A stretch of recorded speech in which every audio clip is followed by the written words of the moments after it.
Hey there friends, Nibs again. Out at the range doing a little bit of shooting this afternoon. You guys know I couldn't wait to get out and test this one out and get some bullets downrange out of it.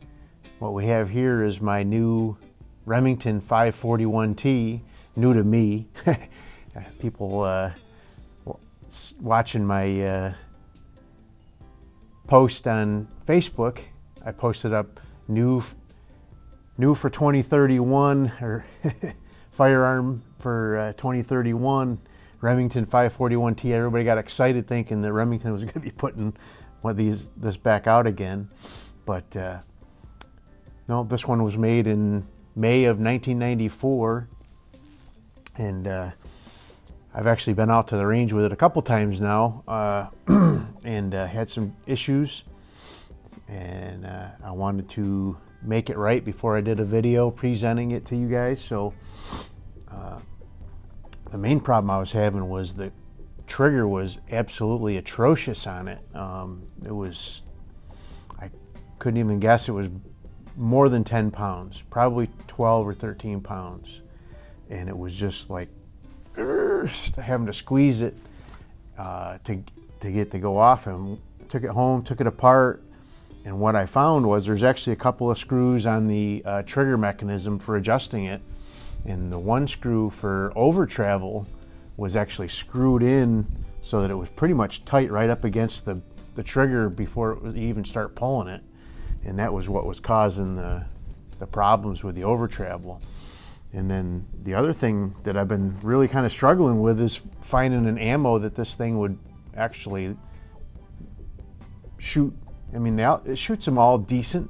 They're decent groups, a minute a squirrel at 100 yards all day long, but I was looking for something that would group really well.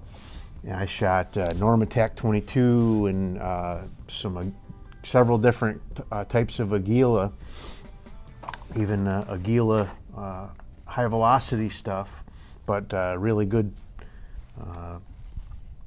It doesn't prefer standard velocity at all. It likes high velocity ammo. I got to tell you that. But the thing that I found that it actually groups the best with is the good old lowly Federal automatch. And I'm not demeaning automatch at all. A lot of my guns shoot automatch very well. So, but when I was out here earlier, the other thing I was dealing with was it was very windy earlier. It's still breezy right now, and it's making the wind chill pretty pretty bad out here. I'm actually shivering a little bit, but we're going to go ahead and shoot a couple of groups, and hopefully we'll get a couple of decent looking groups. I'm shooting 50 yards. I do have my camera running down there. I think I do. Let me just see. Love this scope. I can't tell if I can see the red button for the record, but I can't tell if it's a square or a circle. So I'm going to pause the camera before I start up shooting and go check that. But I'll give you a little flyby with this guy. This is a beautiful gun. It's got a really beautiful walnut stock, nice checkering. I believe it is cut checkering. I believe it's machine cut and not hand cut. Nice, really nice actual ebony tip. I don't believe that's hand cut checkering, but I don't know. These guns did come, they started production in 1984 for these, and what I read that they ran all the way through 1999. And like I said before, this one was made in May of 1994, and it's in really nice shape. It's got one little spot where for some reason the bluing is wore off right there, and I don't understand that. It's not rusted, so I might try a little bit of cold blue on there just to get that back in shape. But other than that, it's in really kind of pristine shape for being a gun that's pushing 30 years old. But I'm gonna pause the camera real quick. I'm gonna go make sure that downrange camera is running, and then we'll do a couple groups with this Federal automatch. I am not unhappy that this thing shoots the automatch. I've got piles of it at the house, so that's a good thing for me. I got a lot of cheap ammo that this thing really likes. So stand by. I'll be right back with you. Alrighty. Well, it was running. I couldn't tell though, and I really would have hated to gone through shooting with you guys and then not have the footage. So let's go ahead and load this guy up with some of this automatch.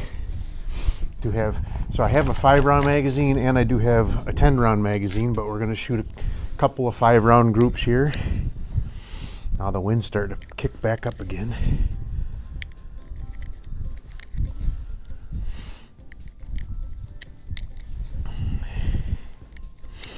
I think the temperature's starting to drop off too. It was in the mid to high 30s earlier, and I think it's a little cooler than that now. I think it's getting right down around freezing. So, but let's go ahead and see what we can do.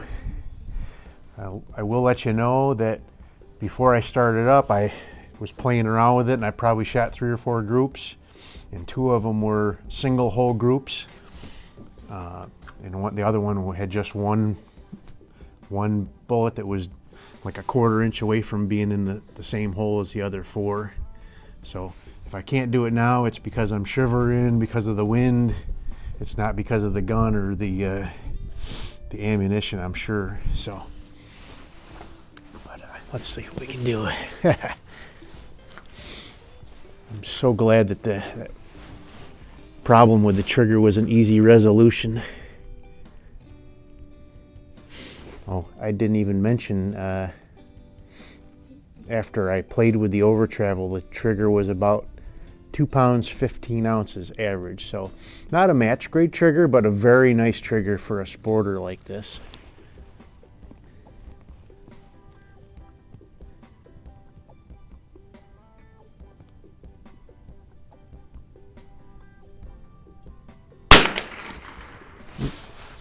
A little high.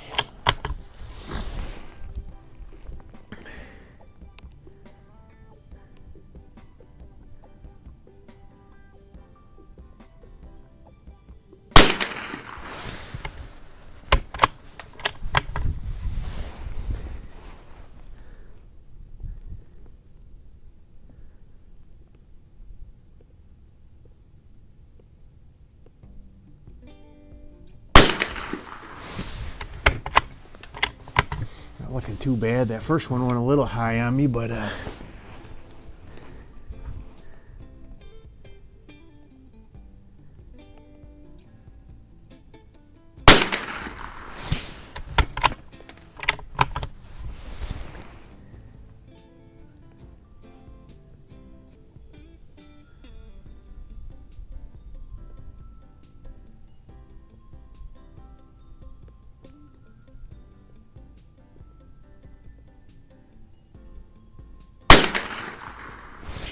boy, the trigger's nice now, though. Whew. Very crisp, very crisp. Nice and... I measured it with the Lyman scale while I was still at the house, and it said 2 pounds 15 ounces, but it feels nice. It's very crisp. There's no movement at all, and it just a nice squeeze, and it breaks right over. So, let's see, I think that was 5. Nope, that's 5. Okay. Alrighty, so it's not a terrible looking group for the first one. I think maybe the bore might have cooled down a little bit for that first shot, but let's go ahead and shoot another one. The scope is amazing.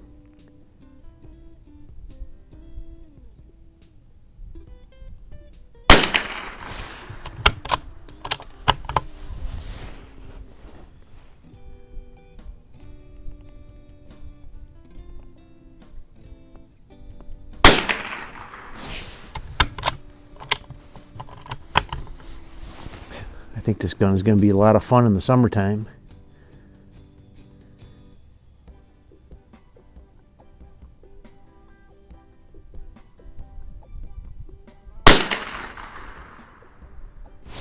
Drop down a little bit.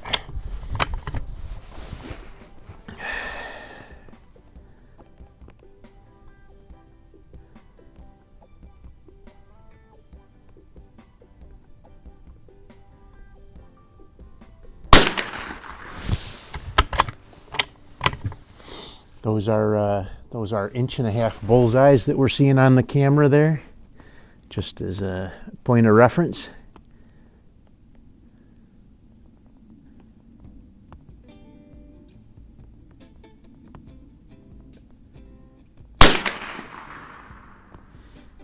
All right, well, not a one-hole group. Let me do one more. We got time, right? We got time.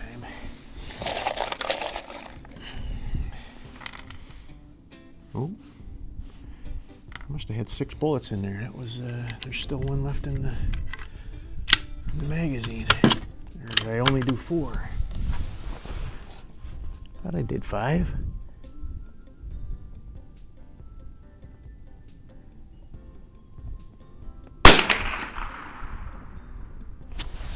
Well, okay, got that one back in the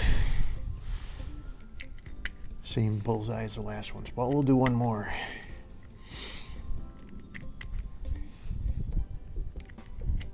I am getting cold though. Ooh.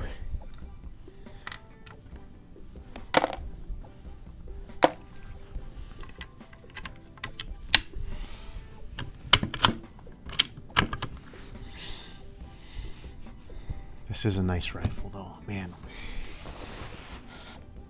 All right, one more group. Let's get this one good.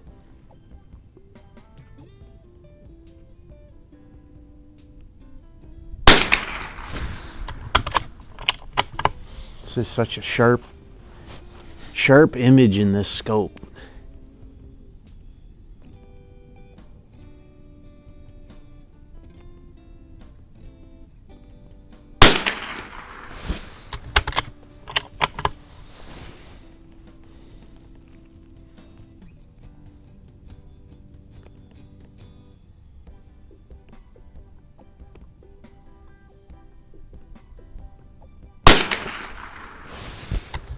Looking better.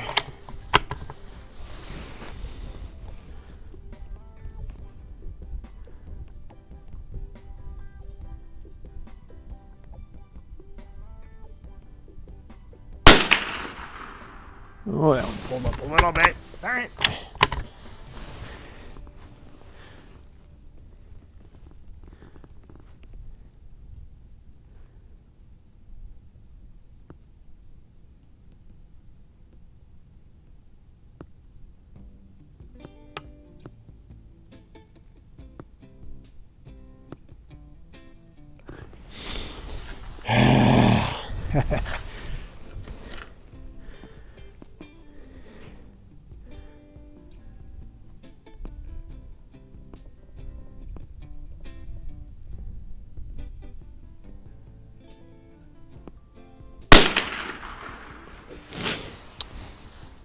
Alrighty, well,